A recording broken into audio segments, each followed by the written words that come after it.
Now, the pop-up emitter with the turf restrictor plate, this is an awesome idea and I love it. I mean, the way the flap comes up and it can also detach at this point is just, it's excellent.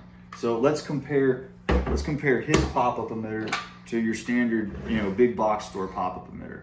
I mean, that's your comparison right there. There is no comparison. I mean, the quality speaks for itself. And not only that, but I can tell he put a lot of time and effort into thinking about this stuff. I mean, and the way he designed this stuff. So this right here is his leaf diverter for your gutter downspouts. And it's freaking awesome. He's got a little trap door here that can easily be taken off by the homeowner, and all the leaves and debris would gather right here.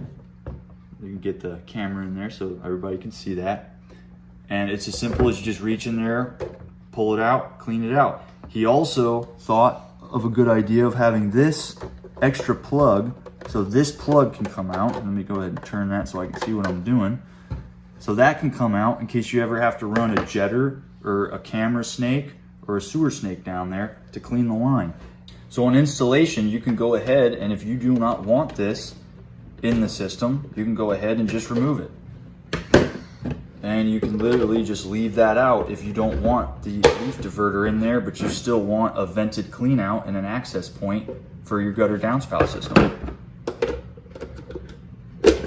And the other thing too I like about these is if this is too small for your gutter downspout, you can cut it right here and adapt to a larger size downspout.